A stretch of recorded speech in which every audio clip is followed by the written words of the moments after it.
लोगों ने मेरे को जोकर तक के टैग्स दिए हैं कि भाई कुछ लोग समझ गए थे कि मैं परेशान भी हूँ, बट अल्टीमेटली सारा लॉस केवल मेरा हुआ, सब कुछ मैंने झेला। जैसे कि अगर मैं अपनी जिंदगी का सुख दिखा रहा था ना, तो अगर जिंदगी में दुख आए तो वो उसके अगले दिन ही दिखा देने चाहिए थे। तो क्या अनुराग डोभाल ने अपने सभी फैंस से माफी मांगी? जी हाँ दोस्तों, अनुराग डोभाल की तरफ से हमको एक व्लॉग देखने को मिला है जिसमें उन्होंने अपने सभी फैंस से माफी मांगी। अनुराग का कहना है कि पिछले 2 साल से मेरी जिंदगी में काफी ज्यादा परेशानियां चल रही थी, लेकिन मैंने आप लोगों को कभी भी अपने व्लॉग में अपनी परेशानियों को नहीं दिखाया। मैंने हमेशा आप लोगों को अपनी पॉजिटिव साइड ही दिखाई है। बाकी अनुराग डोभाल ने इस पूरे व्लॉग में क्या कुछ कहा, आप लोग सबसे पहले उनका ये वाला व्लॉग का पार्ट देखिए। कुछ लोग समझ गए थे कि मैं परेशान भी हूँ, बट आप समझना कि जब उस प्रॉब्लम में मैं था तो मैंने तो अपना सब कुछ बंद कर दिया जस्ट बिकॉज कि ये चीज ऑनलाइन ना जाए, मैं गलत ना दिख जाऊं, सामने वाले की गलती ना दिख जाए या फिर किसी और की गलती ना दिख जाए। लेकिन वो सारा डैमेज अल्टीमेटली बाद में भी मैंने ही झेला।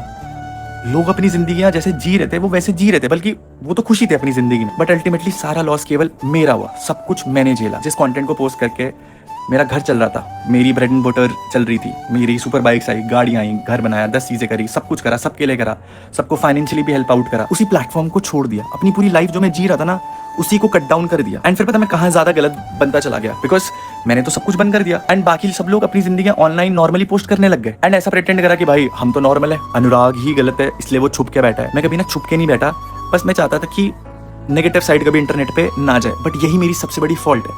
अगर मैं डेली व्लॉग्स कर रहा हूँ, अगर मैं अपनी लाइफ हर दिन इंटरनेट पे दिखा रहा हूँ, तो मेरी लाइफ में चाहे अच्छा चल रहा है, बुरा चल रहा है, कोई पर्सनल दिक्कत चल रही है, कोई फाइनेंशियल दिक्कत चल रही है, कोई किसी से अनबन हो गई, तो मेरे को आई गेस अपनी ऑडियंस के सामने ना वो बहुत अपफ्रंट रख देनी चाहिए थी उसी पॉइंट ऑफ टाइम पे, अपनी गलती बता करके और सामने वाले की गलती बता करके कि भाई ये चीजें हो चुकी हैं। बट फिर मेरे को लगा यार ये तो एक्सपोज हो जाएगा। एक्सपोज तो शायद तब भी था जब हम लोग पॉजिटिव साइड शेयर कर रहे थे। फॉर एन एग्जाम्पल, मैं और मेरा ग्रुप है, बहुत टाइम तक हम लोगों ने साथ व्लॉग्स बनाए, घूमे फिरे, मजे करे, बाइक्स राइड करी, इधर उधर गए, इंटरनेशनल गए, तो मैंने वो सारी पॉजिटिव साइड चीजें दिखाई। अब जिस दिन कुछ भी छोटी मोटी बात को लेकर के लड़ाई हो गई या कोई मिसकम्युनिकेशन हो गया या कोई मिसअंडरस्टैंडिंग हो गई, उसके कारण हमने बात करना बंद कर दिया। अब बात करना बंद कर दिया तो फिर उन लोगों ने व्लॉग्स में आना बंद कर दिया। अब जब उन लोगों ने व्लॉग्स में आना बंद कर दिया तो सारा लेवरेज मेरे पे गिर जाता था कि अब तो अनुराग आंसरेबल होगा दुनिया को कि भाई व्लॉग में तेरा ग्रुप कहाँ है, या व्लॉग में वो लोग कहाँ है, व्लॉग में वो कहाँ है, अब क्यों नहीं दिखते व्लॉग में, अब क्यों नहीं है, अब वो कहाँ है, पहले तो वो तेरे साथ थे, अब क्यों नहीं है। भी अपनी जनता को बता ही नहीं। मैं बोलता था यार मैं सब कुछ बता रहा हूँ, आप मेरा परिवार है, ये है वो है।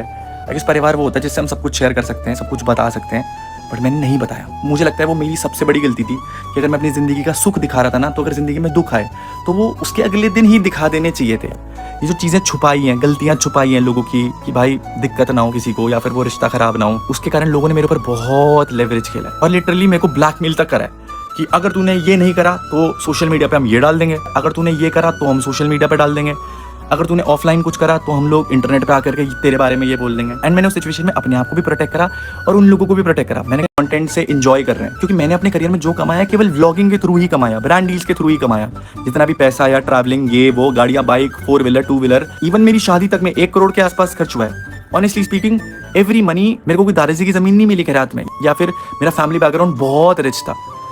मैंने वो हर एक चीज इसी प्लेटफॉर्म से कमाई है। तो जब तक वो कंटेंट पॉजिटिव चल रहा था, लोगों को मजा आ रहा था साथ में घूमने पे, ट्रैवल करने पे, एंजॉय करने पे, तब उस पॉइंट ऑफ टाइम पे अनुराग डोभाल बुरा नहीं लगा। कभी भी हो सकता है। जब मैंने अच्छा काम करा मुझे लोगों ने बहुत प्यार दिया एंड मैं मानता हूँ पास्ट में मेरे से बहुत मिस्टेक्स हुई, बट मेंटली डिस्टर्ब चल रहा था चीज़ों को लेकर के, मैं किसी को एक्सप्रेस नहीं कर पाया। तो लोगों ने मेरे को बोला है, लोगों ने मेरे को जोकर तक के टैग्स दिए हैं कि भाई ये मेंटली अनस्टेबल है। एंड मैं आपको बोलता हूँ वो इक्वली डिजर्विंग है, क्योंकि जब इंटरनेट पे आप प्यार के लिए खड़े हो, पॉजिटिव कमेंट्स के लिए भी खड़े हो, तो जब आपकी गलती होगी तो नेगेटिव कमेंट्स भी आएंगे। जब आपको लोग प्यार करेंगे तो ट्रोल भी करेंगे एक पॉइंट ऑफ टाइम पे। बट वो जो डर हो जाता है ना कि केवल प्यार ही प्यार मिले और कोई नेगेटिव ना बोले, कोई गाली ना दे, कोई ट्रोल ना करे, देन आई गेस आप बहुत रॉन्ग डायरेक्शन पे चलने लग जाते हो। सो ये टॉपिक मेरे दिमाग में चल रहा था चीज़ों को लेकर के एंड मेरे को एक चीज़ बोलनी थी आप लोगों से। मैं बहुत कंफ्यूज था। ये मेरी नई जर्नी शुरू हुई है, नया जन्म हुआ है, लाइक सब कुछ रीस्टार्ट करा है, जीरो से ही करा है। पूरे 2 साल कुछ नहीं करा, 1 रुपये तक नहीं कमाया, यूट्यूब की रेवेन्यू भी गया, कुछ नहीं कमाया, जीरो। मैं जब एक नई जर्नी शुरू कर रहा हूँ तो मैं क्रिस्टल क्लियर वही जर्नी शुरू करना चाहता हूँ जैसे मैं पहले था, कि जो सच्चाई बैकग्राउंड पे चल रही है वही सच्चाई मैं लोगों के सामने पोस्ट करूँ। ऐसा नहीं दिखा सकता कि सब कुछ अच्छा चल रहा है और पीठ पीछे फिर दिक्कतें चल रही हैं। आई गेस मुझे बस आप लोगों से एक चीज़ पूछनी है।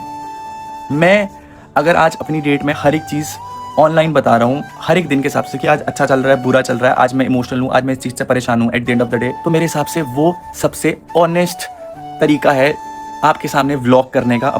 आई गेस सबसे बड़ी चीज़ जो मुझे आज की डेट पे करनी चाहिए, वो सबसे पहले मुझे खुद के लिए एक घर बनाना चाहिए, एक परमानेंट ठिकाना ढूंढना चाहिए। तो जैसा कि आप लोगों ने अनुराग डोभाल के व्लॉग का छोटा सा पार्ट देख ही लिया है, बाकी आप लोगों को अनुराग डोभाल के बारे में क्या कुछ कहना है, अपनी राय आप कमेंट करके जरूर बताना। एंड अगर आप लोग ये वीडियो यहाँ तक देख रहे हैं और मेरे चैनल पर पहली बार आए हैं तो वीडियो को लाइक करके चैनल को सब्सक्राइब जरूर करना, ताकि आप लोग आने वाली सोशल मीडिया की कोई भी लेटेस्ट अपडेट मिस नहीं कर पाए।